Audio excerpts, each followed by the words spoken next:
So grab your chef's hat, tie on your apron. We're heading behind the kitchen doors. We want to see what's happening in your kitchen, as well as kitchens all across the county here.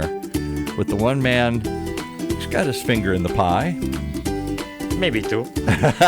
Chef Pascal. Welcome, sir. Oh, thank you. You're going to talk about something today that we've talked about off the air, and I think it's a fascinating world. The show was mostly, and supposed to be, you bringing in famous chefs and showing what's happening there. Yeah. And it started turning into, there's a whole world of cooking beyond the restaurants. You can go on a yacht and be a chef. You can be a pop-up chef. You can, like at the event, the Burning Man, you can be a food cart, a food truck. Or you can be on TV show. Or you can be on a TV show. So the whole range of world that didn't exist for really fine dining, fine cuisine to practice art. But what we never talk about is what your guest does. This guy doesn't work at a kitchen, doesn't sell his food to anybody else. He's not packaging it at a private kitchen. He's not on a TV show. He just is doing high-level cooking at home for his friends. All that for sharing with friends. Yeah. And share his passion. And once upon a time, you couldn't do that because you couldn't get the equipment. You couldn't set up a professional kitchen at your home. You couldn't access the ingredients. You didn't have the knowledge. You hadn't gone to a culinary school. But if you really want to do something that you like and want to do, you always find a way. If you're creative in the food, you're creative on how to make it. Right. But I have to say, I'm lucky that I'm going to call him Chef Bobby. He's a chef, just like you are. He just does it for his friends and family. Because I have a tough time to call some cooks, I call them themselves chef, because sometimes they're not really chef. But what's the difference to you between a chef and a cook? My mother was a cook, a bad cook. Sorry, Mom. Chef is a cook that knows also how to manage a kitchen. And direct a kitchen. So it all comes out at the same time. Either they own the restaurant and they know how to give orders. Commanding a ship. Commanding sheep, yeah. Or conducting a symphony. We'll come up with a nicer thing. Yeah, a conductor. Yeah, totally. But Chef Bobby is so well organized. He's so up to looking for perfection. And that's his passion, but he also loves to share it just for fun. So welcome, Chef Bobby. Thank you. So let's talk real quickly. How, why, when, where, what? You just always like to cook? And how did you take what was most of us do, just cooking for fun, have some little party, have some friends over, try something different? You took it to a whole nother level. Yeah, how it started was I couldn't boil water if I barbecued chicken. It was Me burnt too. on the outside and raw on the inside. And then I was in between jobs for a year, and my wife was still working, and so I didn't think it was fair that she'd come home and she'd have to make dinner. So I thought, I'll start making dinner. And what was your background? What work did you do? Okay. Can we tell? You'd be surprised if he tells you. Okay. Yeah, that's another story another day. We can't tell? It's a secret? You work for the CIA or something? Secret. No, not quite the CIA, but special services. You worked for special services?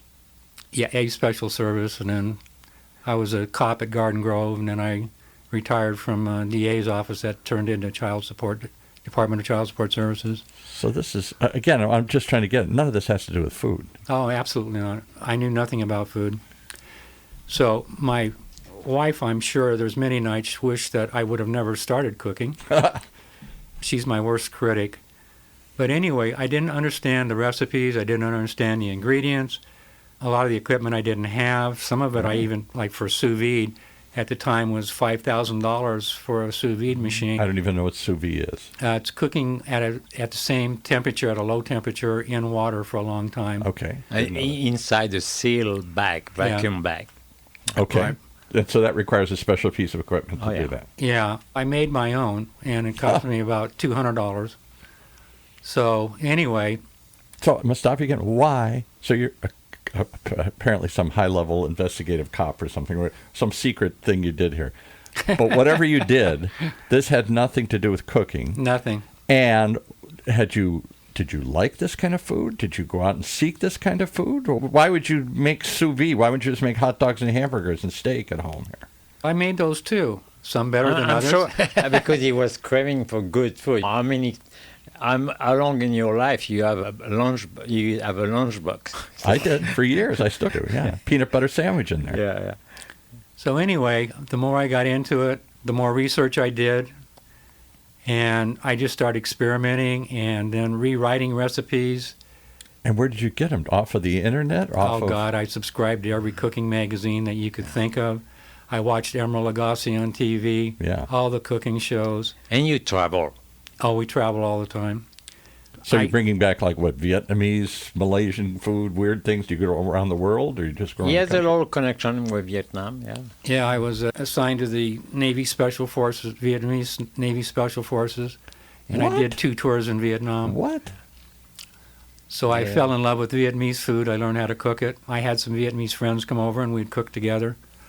But the biggest inspiration is a long time ago, we ate at the French Laundry.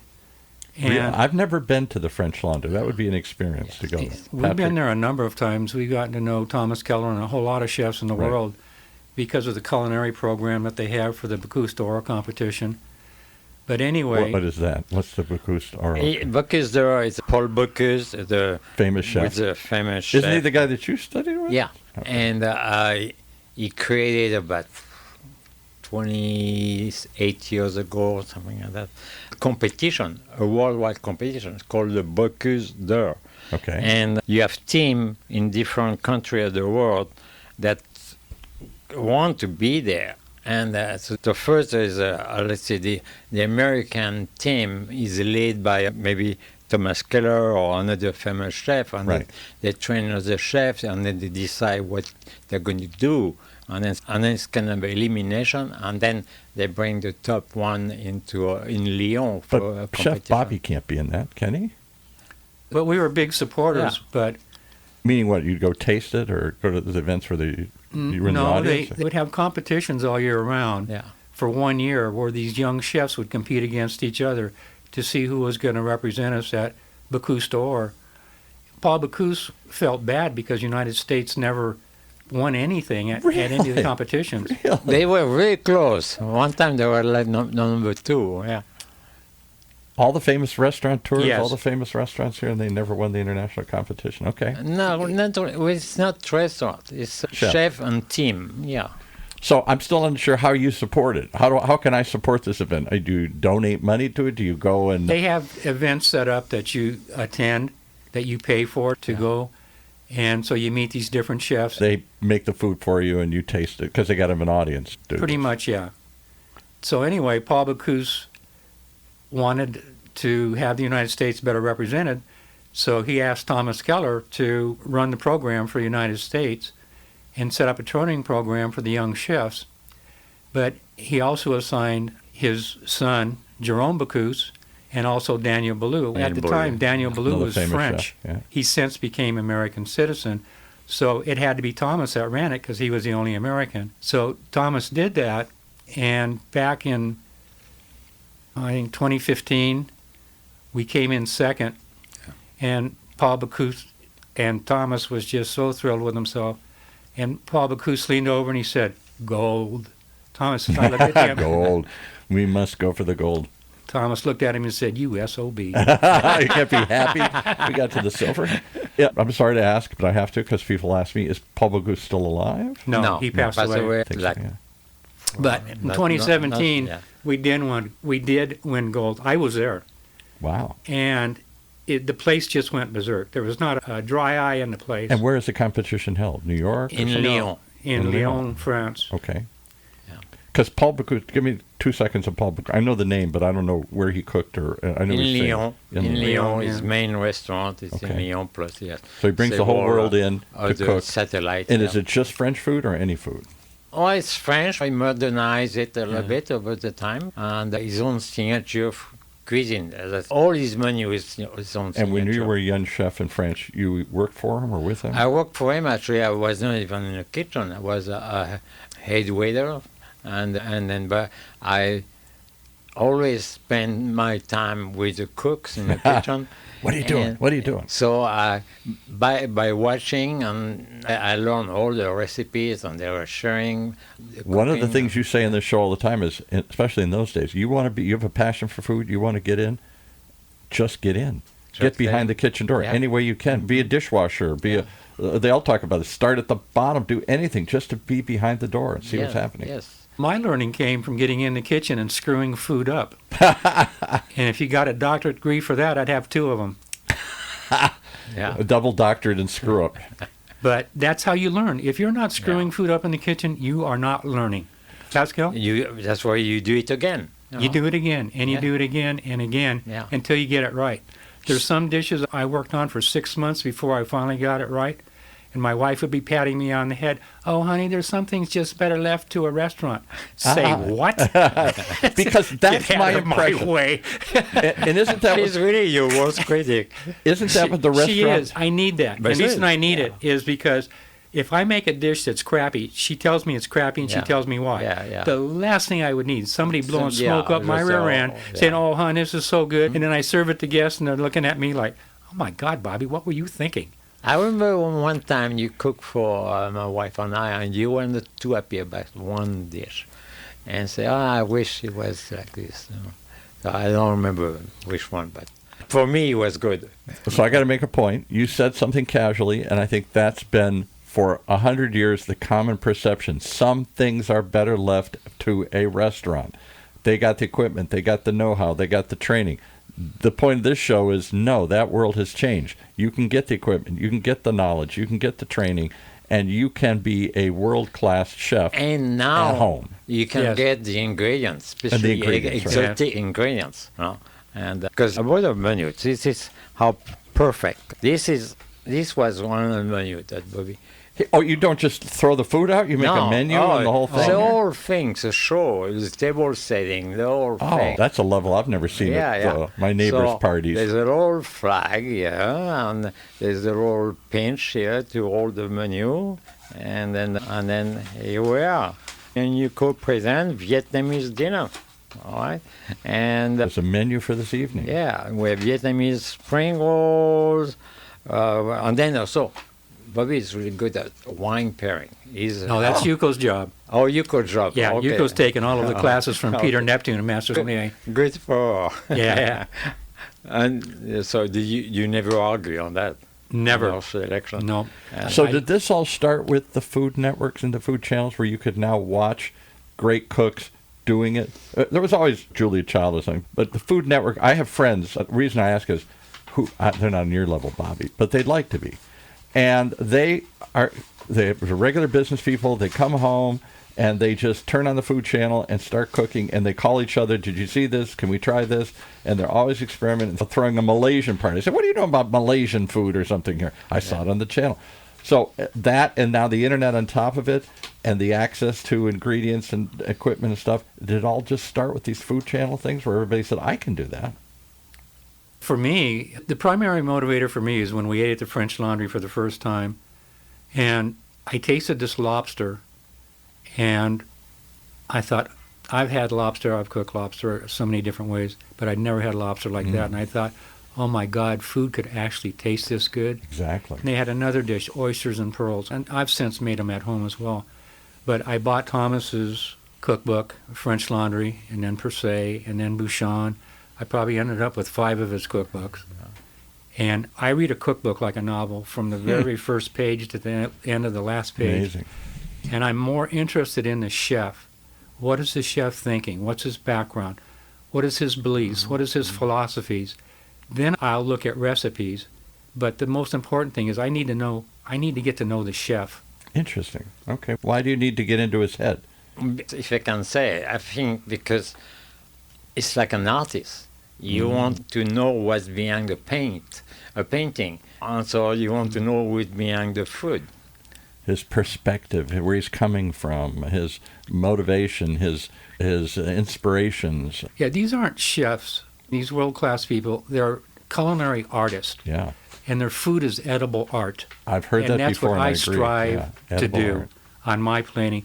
And Pascal was showing the one. You should see some of the other menus that we've done. Yeah. We did these large rickshaws.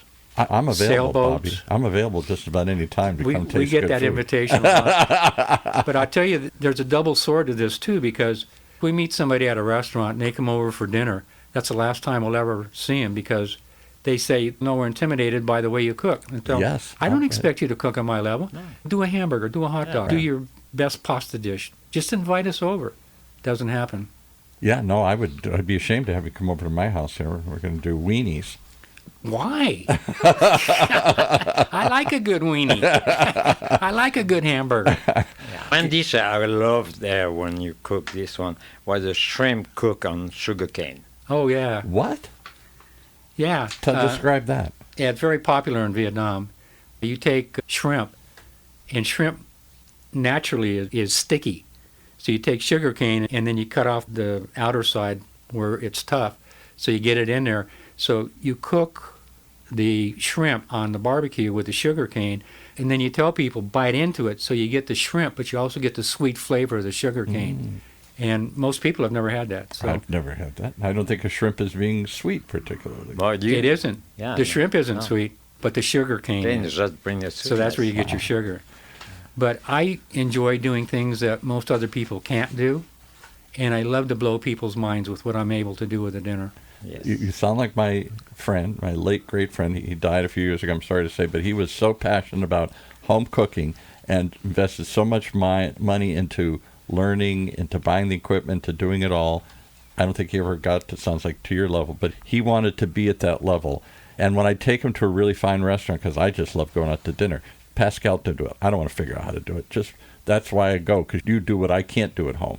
He said, I can do this at home. And we used to have this debate. No, you can't. You don't have a pizza oven. You don't have a stone-fired pizza oven. You don't have certain pieces of equipment, this other thing you talked about. You can't cook like that. He said, yes, I can. Yes. And we'd have this debate all the time. Has that hurt the restaurant industry, Pascal? Do people now just stay home because they realize they can? Some people can do this at home?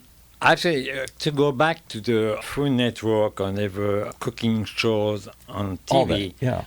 it's not enough because actually they don't really talk to you about the making of the dish. It's more of a competition.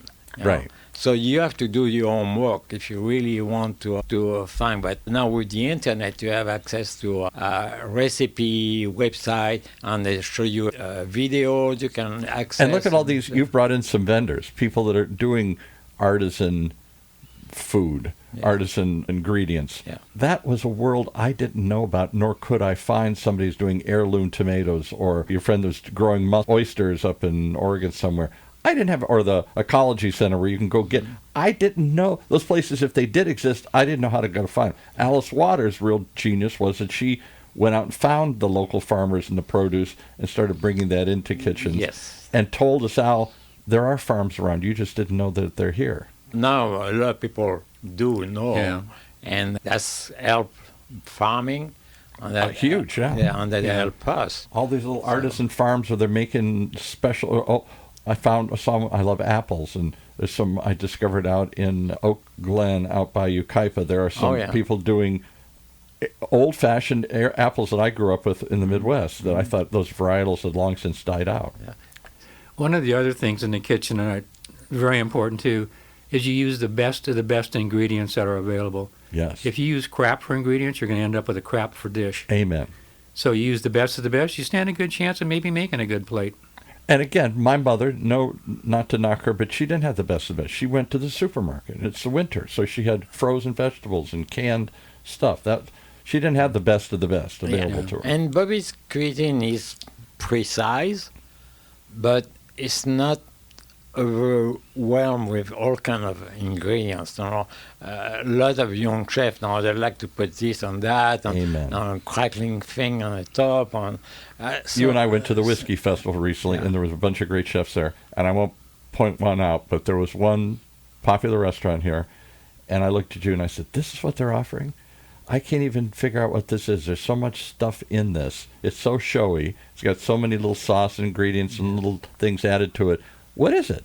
There's no flavor. It's just I'm overwhelmed with all the spices and sauces and everything else. I don't even know what's underneath it." Yes, and but if you just put one good ingredient, like last time I went out to a restaurant, it was really good actually, and he had roasted candied small carrots from a farm, and they call it the not roasted carrot. And not roasted? Not. It's a city in France, not. And and it was the best carrot. The best carrot you can simple, eat. good, fresh ingredient, simple little touch to it. You're like, wow. Especially now, a nice roasted squash. You put a little seasoning, you just bake it, and then it's fantastic. Yeah. So, Bobby, what's your go-to dish? If I came, what's the one? If you went in a competition, what would you cook? If you went on one of these TV shows. I don't know. There's so many dishes that I've done. I've got over 1,000 recipes. Oh, my God. And I've probably gone through 10,000 getting to that 1,000. What's your favorite style of food, then? Is it a certain ethnicity, a certain style? Or if you described your cooking, if you opened a restaurant, what would it be? First of all, I'd never open a restaurant. You don't own a restaurant. I don't never do. I don't want anything to do with a restaurant. Why? Because I would think you want to show off. No, I want a life. Yeah. No life. You don't own a restaurant. It owns you. Yeah. You don't have a day off. Yeah. Because if the restaurant's closed, you're working on new menus, you're hiring people, you're working with vendors, things are broke, you need to get them fixed. It just goes on and on. I don't want any part of it. You're working minimum 80 hours a week. You're working all the holidays. You're working all the weekends. My wife and I like to travel. We travel all over the world. We eat at the best of the best restaurants. That's my training ground, those 3 Michelin star rated restaurants. Chef Pascal had somebody on one of her shows, and she was a very good cook. I think she'd cook for you, but she does food carts. I forgot the woman's name now here. And you were telling her, or she's a private chef maybe, and she's saying, someday I want to open my restaurant. He said, no, you're going to lose all the passion for what you have. She has a home kitchen, professional. No, don't go there. Does that kill the fun? Does that kill the flavor? Well, because your mind is taking away from so many other things, and it's not just food. And maybe health regulations and labor relations, and did they take a break at the right time? But also because it's so detail-oriented, you cannot be distracted. Everything is structure. It's unbelievable. Yeah. So I want to go back to traveling. But on my wife, on his wife, we did travel on a cruise. Really? One year. And it was a cruise that I think left England, and we did the Normandy coast, and the Normandy... Your home turf here in Normandy. Yeah, Normandy, British... There is some Normandy British islands. And we... What are those on? They're right off the Norman coast, but they were part of Britain. I forgot the name of it now. But we have we stop at the one is called Jersey. Isle of Jersey, yes. And on Jersey, a little island, there's one breed of cows. It's called the Jersey cows. Jersey cows, exactly. Yes. And so just to tell you the evolution of food, now we're up north of California. There's a couple of farmers. They have Jersey cows. So they use the milk to make Jersey butter and Jersey cheese. So the world is everything is moving around. It's unbelievable. And then we had a good time because we had a fantastic time. We came across and looking for a place to eat. And then suddenly he said, "Hey, Pascal, come here, join us for lunch." And we had a fantastic lunch. Jersey is go look it up, the Isle of Jersey. You're the second person now in 2 years that have brought up the Isle of Jersey here on the show. We did, just a real quick aside, we cover some local events that happen, and there's a guy from the famous singer in the 70s, Gilbert O'Sullivan, Alone Again, Naturally. And he's of a certain age, he's probably older, he hasn't performed a long time, and he was here at the Coach House in San Juan Capistrano. So we did an interview with him. He is an English singer. He was on the same label with Tom Jones and all this kind of stuff. Had a couple of big hits. He took all that money and moved to the Isle of Jersey. And he just went on and on how he loves Englishmen living on this. So it's an English island, but it's right off the French coast.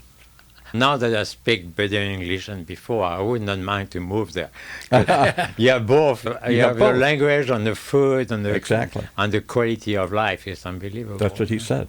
The highlight of that trip, though, was when we had lunch at your mom's house. Oh, yes. Oh, if you met his mom, you'd know where Pascal got his personality. You know where it comes from. Okay. Wow. Absolutely. That yeah. was very special. I went in the kitchen and I'm lifting up pots and pans, smelling stuff, and she's giving me these weird looks. And Pascal, I don't worry about him. He's my sous chef. Wow. That's where he says it all came from. For him, that's where it all came from. Mom's cooking. Oh, yeah. But that lunch was, 6 hours long? And I don't know how What? many bottles of wine we went through. What? Yeah, yeah. Oh, yeah. 6 hours for lunch? Yeah. When do you work? Because my mother didn't speak English, so it takes time to not be lost in translation. Wow. But yeah, she would not stop. What little village? You lived in a little It's village. next to Rouen, the old village next to Rouen, Normandy. Oh, you asked what was my favorite dish? Yeah. People have asked me that before, and I've given a lot of thought. And if I was going to be executed tomorrow, I want a carnitas taco. A carnita. Now, that'd be the last thing in the world I would have thought of. That's Yeah, what I'd but- want for my last So meal. now, who was the guest you had in a while ago? And she cooked for you, but she's made a living off of doing really high-end tacos. What was her name? Who did that? She started here doing tacos, and then she worked for you for a while, and now she's back doing food trucks and tacos and some other things here. And she, Was it Wendy or? I'll have to go back and look. I'm so embarrassed I can't Yeah, remember her name. yeah. But the whole point of the discussion was how comfort food, how regular table food, for me it would be meatloaf, for her it was tacos, are being turned into something special again. Yes, and that's true but you have to respect the origin of it, follow the exactitude of how the making of it. Because if you do a carnita, it's like slow cook. Very. It's like duck confit. It's the same thing. You pick the right meat and then you. And where do you go? We had somebody on from Lorena Markets, which is a very popular big couple of markets in the Hispanic community because we do a show for the Hispanic Chamber. And they do the stone ground tacos. I said, why do you bother? He said, you've never tasted it then. I want to just go get a big stack of them from wherever, the vendor. They got a big stone grind, and he says it's very slow and it's very expensive and it's very time consuming, but when you get it, it's a different flavor. And this used to be home cooking. Yes. Yeah. Everybody in a little village, that's how you made tacos or carnitas or any of this stuff here. Okay. Yeah. All right. So And can anybody do this? It's just, what does it take to do this? Dedication, time, energy, money? All of the above. yeah, because You have to be passionate about it. Yeah.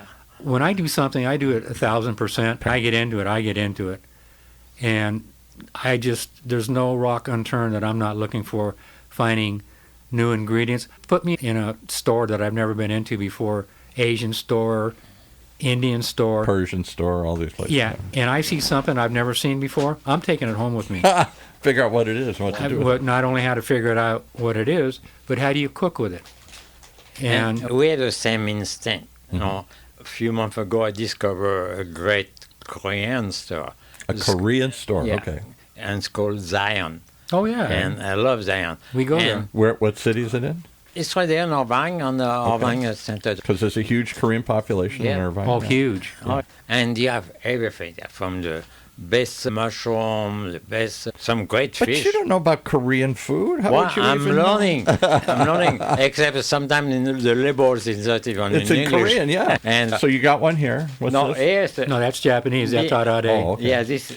But they love this thing there too, and so it's one of my favorite snack now. We're going to taste it And, here? yeah. And what is it? Seaweed and something, rice or something Yeah. Rice, crazy ass. seaweed. Sorry, I said crazy ass. But Yeah, it's rice wrapped in seaweed. They call it arade in Japanese. No, I'm good. Thank you, Matthew. pass it over here. I'll try it. And they have some with wasabi. It's too strong for. Now, can I say if I don't? Because all my friends are gagging and say I'm going to eat rice cake wrapped in seaweed. Okay? I'm gonna eat it. It definitely tastes of seaweed, which has a very unique flavor A to it. nice saltiness. Yes. Very salty. Yeah. That is So- a wonderful snack. so That's I- very addictive. So I cruise around, and then I bought some noodle that I will cook, and then I will make a soup with the mushroom and the noodles. And Do you think Americans are more? When I was a kid, nobody would have eaten this. Nobody. You wouldn't sell it. You wouldn't find it. You wouldn't eat it. Now, everywhere No. I go, everybody wants to try Korean this and Vietnamese that and Japanese store, like Little Saigon. everything. Because in Orange County we have a million ethnicities here, and they're trying Turkish food and this. Everybody seems open to try all this stuff now. Most people. And that's fun because, you don't have to eat the same Hot dogs twice a week. So, like I did. But also, talking about the cost, and the good thing, Bobby, do some spending actually to make sure he try when there's a new upcoming chef that got a new Michelin star. He wants to visit, that's for sure. He wants to make sure why does he have the Michelin star. So you go into a Michelin star restaurant or a fancy restaurant, a well thought of restaurant. Then what? You just try it and then secretly try and figure it out, or do you actually have the chef come out and say, "Can you tell me? Talk to me?" And the chef's no. If a chef came out and wouldn't talk to me, I'd never go back there. Really? Okay. Wow. The best of the best chefs are the nicest people you'd ever want to meet in your life. Those that are upcoming and think that they're hot stuff, you don't even want to be around them. They're just So have you ever arrogant. met Thomas Keller? I take it you have? Many times. We run into him all the time. And so we talk when we go to the French Laundry. He sits down and we ask about who's going to be the next person representing us at the Cousteau competition. And because he's among the more famous, that's a name everybody knows in here in California, that Ultimate Restaurant. In the whole country, yeah. And the several world. restaurants he's done. Yeah, so I would think he would be unapproachable. Oh, no. Be too hard to reach. They repair all these top chefs. Bouchon, if you come across, repair on the, I forgot, the French chef in New York. But they will talk Daniel to you. Boulou? Daniel Boulou. Oh, Daniel God, Boulou, I love, yes, I right. love Daniel. Yeah. He got me down on the Cousteau competition. Oh, yeah? A guard stopped me from getting into the pit where they're cooking Yeah. because I wanted to get photos and stuff. Daniel comes up and he says, "What's going on?" I said, "Daniel, I want to take photos," and he won't let me. He says, "Come on with me." Come in the back. Yeah, come in the back. It's like, There's a back door. You can come Because in I would on. think they are celebrities now. I think they'd be like George Clooney. Now, if you really knew George Clooney, I'm assuming he'd Don't be be a different person. condescending for George Clooney. I haven't done anything to him. No, I know. I actually know his publicist Yeah. pretty well. And in my experience, I met celebrities like that. I didn't meet George Clooney, but if you met them as real people, they were real people. But if you meet them, some of them still have a certain stature that you can't approach them or can't talk to them. And maybe some of them promote that. But chefs are more personal yeah. and one-on-one. They like, especially a good one, they like to know who enjoy their food. It's very, Probably true. very a soul. It's a soul. They want a reaction. Thomas, too, you ask him about a chef, and everybody knows a chef is, to be colloquial, an asshole. His comment is, no comment. Yeah. That's the worst he'll say about another chef. So he's not bad-mouthing them. Yeah. He will not badmouth another no. chef. He is the nicest person you'd ever want to meet. And there's another chef that you go down to in San Diego direction that you really like from the beginning, and now he's... You're not talking about William Bradley. Why not? Addison? And it's, Oh, God, I love that guy. I cannot say you discover him, but you start from the beginning when he was not even a Michelin star. No Michelin stars. And where does he cook? I don't know that name. At Addison. It's a 3 Michelin star if you ever get a chance. Which is where? That's the only three San Michelin Diego. star in South San Diego? Papua. Okay. Yeah, if you get a chance. Do you golf? I don't, but no. We don't either. But anyway, there's a hotel there, the Grand Del Mar, that is just up or down the road from Addison. But you'll be amazed. It's not dinner. It's an adventure. I got to try that. Addison? So it's like in Del Mar or something? It's near Del It's Mar. at the Grand Del Mar.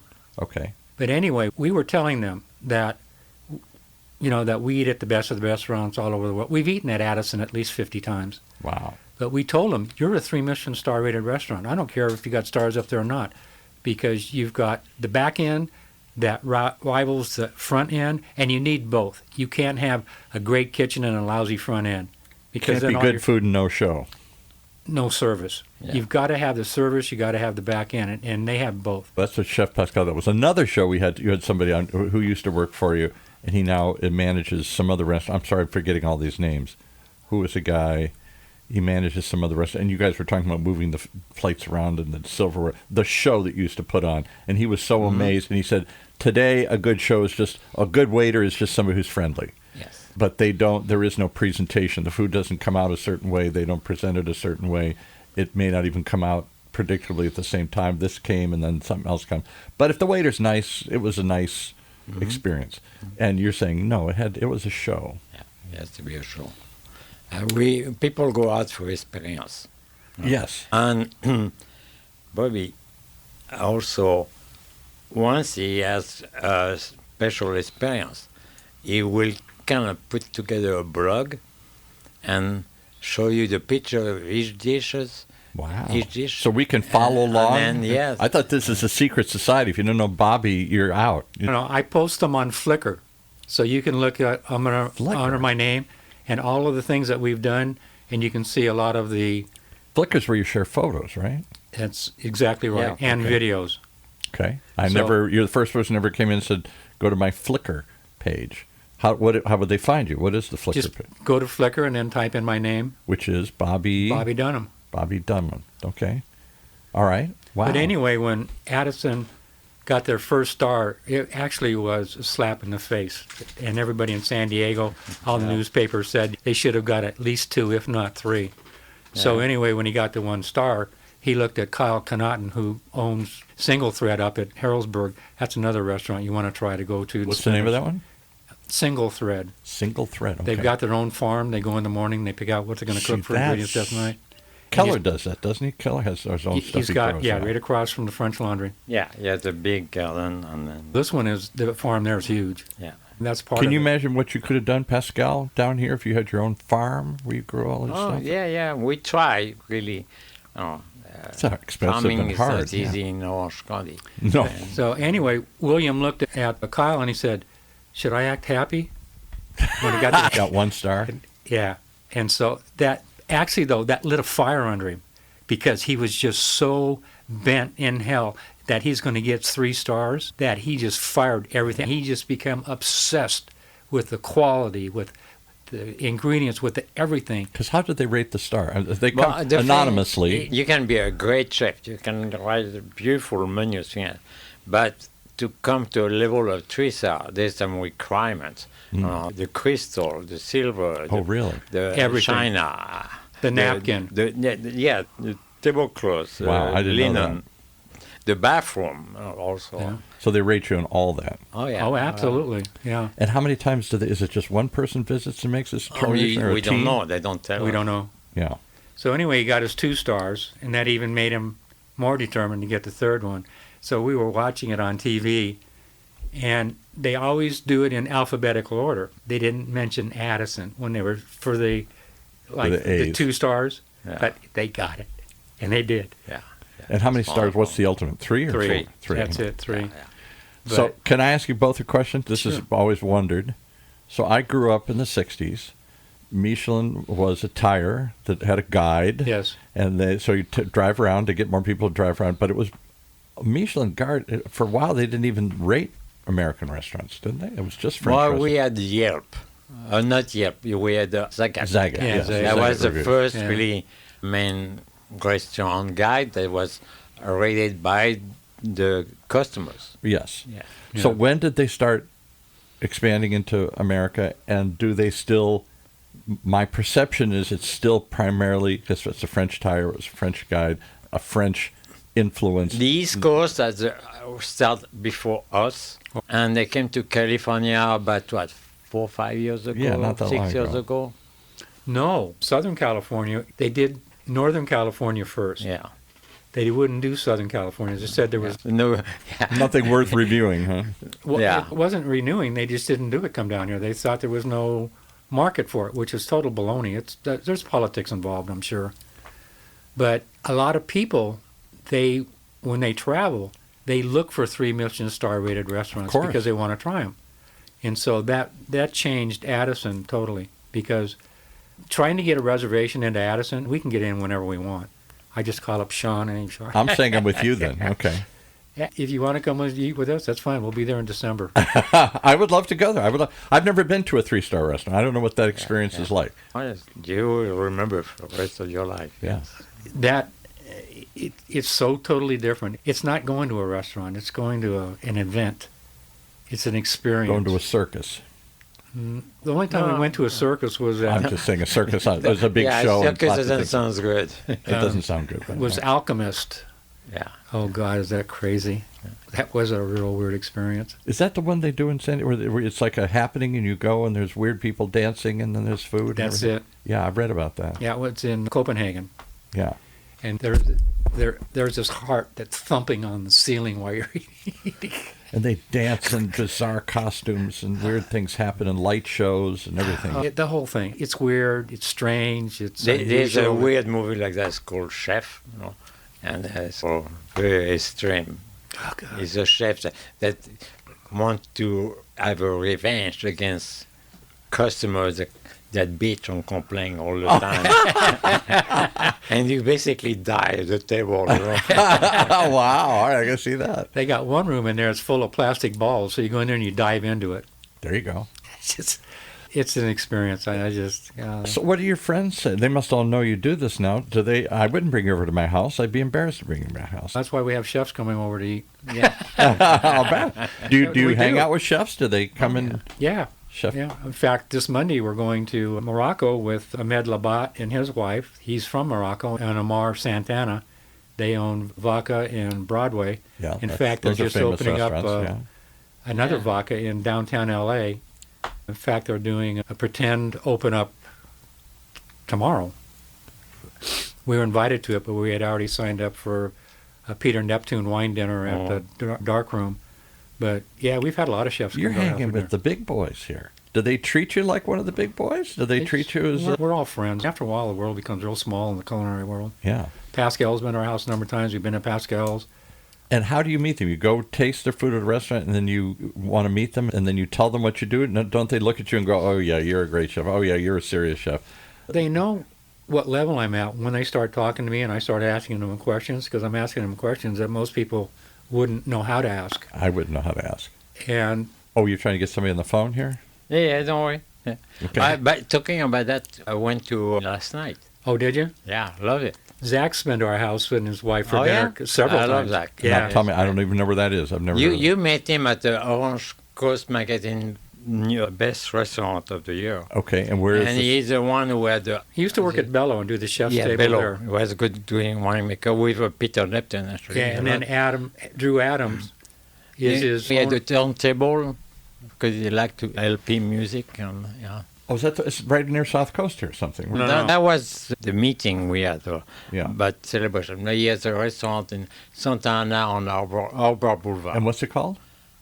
dark room. Dark room. Dark Room. Okay, I don't know that one either. And in the dark room, they have Chrysalis, which is a separate, it's like a restaurant in a restaurant. What? Yes. Yes. And Because the chrysalis is the cocoon that Correct. the butterfly emerges from. that's correct, exactly It's correct. a little private room. Yeah. And then you have to be like 10 or 12 people at least. And then you do a 9-course dinner there.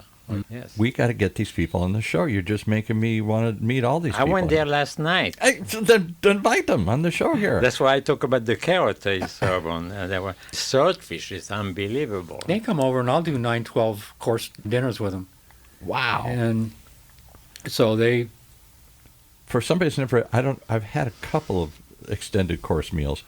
I don't even know what it, because we're used to 3 courses. There's a appetizer, salad, something to start with, and then there's an entree, and then there's dessert. That's the American. The best way, like we did last time, where we were 6 of us, we get, first I always say, you do chef choice, okay? Yeah, don't ask. Just tell me what you want to do. And then tonight. we Yeah. can do, if we go to a sushi bar, say a makazi, and then, but we try to have one dish and one entree that we share. I agree. Different. So you have variety, you share. So everybody gets a taste of what's Instead happening. of everybody is going to have the same thing. And so like that, last time we had probably 12 different dishes. So it's the doing whole that. idea of don't they do it in Portugal? So small plates. I forget what they call it. Yeah. you do small bites. And it's easier for the kitchen too. Yeah. So there is no sort of set main entree. There's just a bunch of small. Oh, bites there that is. But you decide, this is the way I would like to have. It depends on who you're doing the dinner for and what you're doing. And Yeah. But you want to make it where Tapas it sauce, starts, like where it tapas, builds up small to bites, yeah. lighter, to medium, to heavier dishes, and then you do that with the wines as well. So, Bobby, you're a great cook, I hear. You're at a high level. You're hanging out with Thomas Keller and people like that. How about desserts? I'm a fan of desserts, and desserts seem to have faded from American menus and faded from restaurants because we don't want the fat, or we're too full, or nobody I know orders dessert except me when I go out to dinner. My wife, they call the dessert queen. Good. I like her already. She does these desserts that would just blow your mind. She ruined my pasta machine one time because we did this chocolate pasta. Oh. We had pasta hanging all over the chairs, all over the bathroom. Drying it. It's, God. Because am I wrong? I go out to dinner fairly often with people. Nobody at the table wants, certainly my daughter, my wife, my son-in-law, people like that, nobody wants dessert. I'm the only one. They all grown. Come on, we got to go. I'm like, no, the dessert is the final kiss. There's a name or something. What's in French or something? Yeah.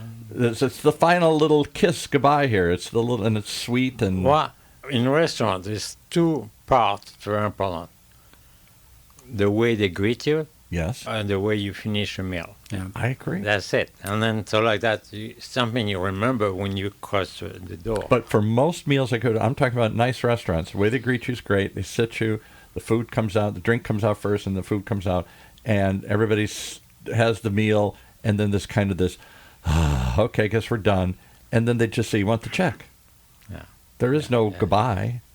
And I just feel like the dessert is that final. It's about management training and all this stuff. Yeah, a good restaurant gives you a bag when you leave that's got the menu in there, and it's got all kinds of goodies that the restaurant has made and whatever else. Oh, boy, I never get a bag. I'm going to the wrong place. You'll get one if you go to Addison. Okay.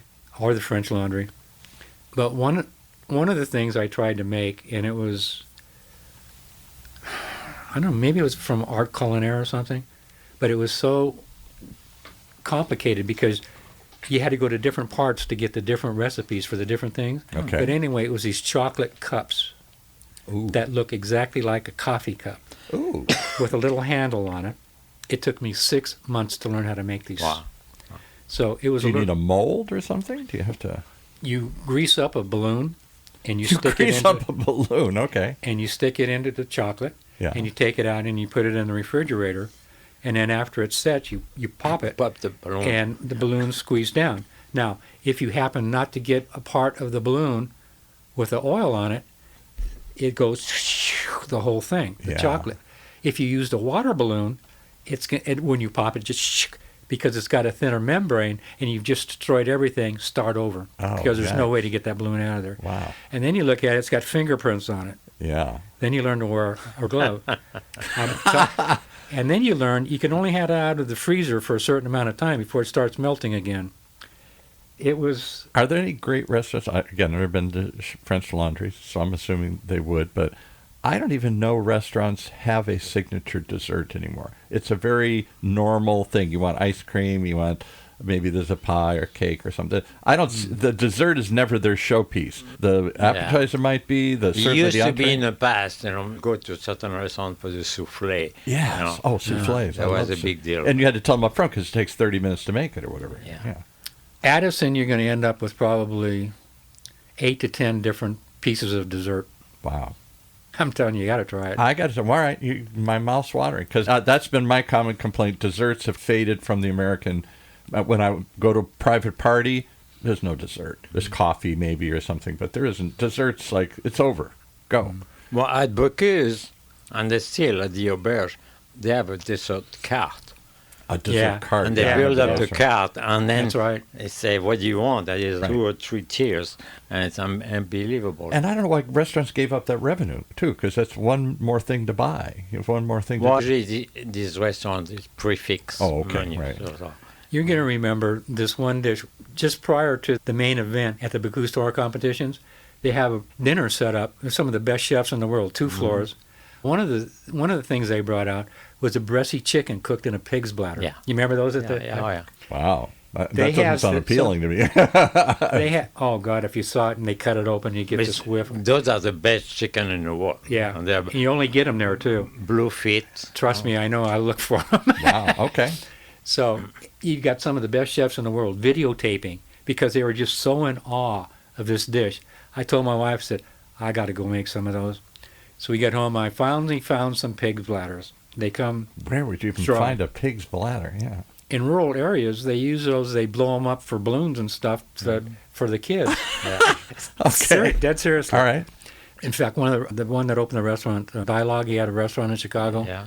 David Byrne. Yeah. Now he's got Pizzioli. Yes. So we were talking with him there. So we talked with him. So where'd you get your pig's bladder? And so he bought some too. Not easy because you have to special order because I would think. I can't go to Ralph's and get a pig's bladder. Not, No, you got a special order. This one- SDA is very. Yeah. So anyway, I did them with Cornish game hens, and I took the Cornish game hens and I stuffed them with foie gras. Do you put truffle or no? Oh, Truffle absolutely. on the In. skin? In the under the find, skin, yeah. Where would you even find duck liver, foie gras anymore here? You can buy. Yeah, you can buy. And in fact, when it was banned, Because it was banned. I had my own secret source where I'd get the whole lobe. There's always a way. There's always Always a way. If you want the food, you find it. Yeah. So anyway, I did that, and it was absolutely delicious. What do you guys think? Last question, which could be a whole nother topic, maybe come back to talk about. I watched the Food Channel. I used to watch Anthony Bourdain when he was alive, some of the places he'd I love explore. him. Yeah. And he'd go to these really cutting-edge places, usually someplace else in the world. I didn't see too many in the United States. And it's this new, what we call it, chemistry. It's Molecular gastronomy. yeah, and there's weird ingredients and weird things, and there's smoke, and there's things, and it's more than cooking. It's a chemical reaction. Yeah. I played with that quite a bit too. Foams. And Foams, yes, that's what I was thinking. Yeah. most restaurants now, they may do one dish with foam. We ate at one restaurant in Hong Kong. Every other dish was foam. They wouldn't let us take pictures because the chef had to have exact temperature. Yeah. And I looked at him and I said, this food isn't even that good. It's just... But it's because it's an idea of it. Now it's chemistry. It was more. Are you call that cuisine? It's going away. It's passe anyway. What was catching a lot of attention around the world because it's was. so unique and so different. And making the little drop balls, the pearl balls, and he solidified those. And it was showy. It had a show to it. It smoked or it did something or it reacted to something. I still smoke things. No, we even find equipment. You can. You have a smoker. You can put smoke. Actually, they do that even with cocktails. That's what I was going to say. I've seen it with cocktails. There's one right here, Eddie, right at the corner. And you can get, Eddie V's, I think you can get, they bring it to you and they take the glass away and then the smoke arises out of the cocktail. Yeah, that's kind of old too. I'm behind the curve here. I don't know what's next. I'm not hanging out with these guys. Yeah, talking about that. What do you think is going to be next? Oh, yeah, what's next? Okay, this is one I'm I going to did. show a picture here. The bottom- audience can't see it, so what is it? The bottom part's a potato. Can you just turn around to the camera? Maybe they can at least see it there. It's hard to see. The bottom part's a potato, and I poached it in butter, and then I took them out and I smoked them. Then I topped it with Ocetra caviar. Then I took creme fraiche and I solidified it. What? Why would you solidify it? That's supposed to be cream, Texture. fresh cream. The It's texture. still creamy. It's just, it's solidified. So I put that on top, and then put your accoutrements on top. You got your egg yolk, you got your shallot, and you got your green onions. But it makes a beautiful dish and presentation. How long would it take that to make? That's a lot of work. That's a lot of effort. It's a lot of thought. Learning how to do it the first time, just learning how the thickness and the circumference of the creme fraiche. You got to play with it and play with the potatoes so that they all come where they don't overlap each other. Right. They stack correctly. So it's an experiment, and once you get the experiment down, then it can go fairly quickly. So first time probably took me about a day and a half. Now I can probably do it in about 2 hours. I'm in awe. This has been a great conversation. My hat's off to you. I bow down, but I suspect there are many more people out there either at your level or particularly want to be at your level. There's an aspiration to cook well at home that I never saw when I grew up as a kid anywhere, even among affluent people. Yes, and I can't wait to have dinner again with my buddy, Bobby Chef. The most important thing, have fun. Yes. Have fun. Have fun. Yeah. You're having fun. All right. Is there any place that you want to send them to learn more? I can't come to your house. You're not inviting me over. I can't taste your food. I can't buy it. I can't get your cookbook somewhere. Thomas Keller has a philosophy that I have adopted all of his philosophies to be mine, and that he says, I don't have any secret recipes. Good food should be shared. Boy, I love that idea. I know somebody that the country pate that He's still waiting for the Is recipe. it Nate Pascal? Okay. I'm not going to mention names. Okay. But anyway, if they go on, Have you ever had his famous fish? We've had 3 chefs come in here and say he made some fish dish. I forgot Oh, what is it it was. my sea bass? The sea bass. Oh yeah, sea bass bass. die Yeah, for. yeah. But if they go on, if you sign up for Flickr, you can make comments on it. You can download any photo that you want to, or all of them. You can download any video. But if anybody emails me and asks me for a recipe, I'm more than happy to share it with Do you them. want to share an email or just come through Pascal here? Well, I don't know, because you get a bunch of people maybe. You tell me if you want to share an email. That's fine. I will be the middleman. Yeah. Okay. The Chef middle chef. He'll curate him, say, no, this is crazy. I'm not going to pass this one on. This is nuts. We don't give him this one. Right. No. All right. Thank you, Pascal. You opened a world. You've talked about this world. I've sensed it out there. I've seen a little bit of it. I think there's a lot more of it going on. I think if we want to progress, it's not just expecting a restaurant to bring that to you. If people have the passion to cook, they can cook at home for their friend and family. And maybe that'll push restaurants to go to a higher level, too. Yeah, and they don't have to be professional. Like you said, you don't want to spend so much time managing and directing. No, it's just the pure beauty of cooking. That's the artist part of it. And I think a lot of that's been lost. We've talked about this, a whole nother discussion. There are famous chefs who then put their name on a bunch of restaurants, and maybe they design the menu, but they're never there. They don't have anything to do with the presentation, the food. Well, we don't want to get there. But I'm just saying, They call themselves famous. the commoditization, if that's a word. You can become famous by being real. Yes. And so some chefs have moved away from the original passion, the purpose of just making good food and good people smile. Yeah, they stopped being chefs and became restaurateurs. Right. On marketing. And marketing, exactly. Yeah. All right. I love it. That's what's happening I behind have the a quick kitchen doors. question. Okay. The lobster you like at the French Laundry, was it poached in butter? Vermonte, Vermonte? Yeah, there you go. Yeah. Amazing. at the lowest temperature you can do. Oh my God. Unbelievable. Tender, delicious. Yeah. Guess who started learning how to cook that? I don't know. Give me a call. When you're making it, call us up. Yeah. All right. Thank you for joining us. What Thank a show. you for having me. What Thank you. an inspiration. Thank you very much. Wow. Who knew? Maybe behind the kitchen door is your kitchen door. You don't have to go to a fancy French restaurant to find the best food out there. It might be in a food cart. It might be at a food truck. It might be in your friend's kitchen. It might be on a barbecue. It might be anywhere. Come back. We're going to take you all these places. We're going to go everywhere behind the kitchen door, right here in Orange County's only community radio station, OC Talk Radio, streaming live from our studios here at the University of California, Irvine's Beale Applied Innovation.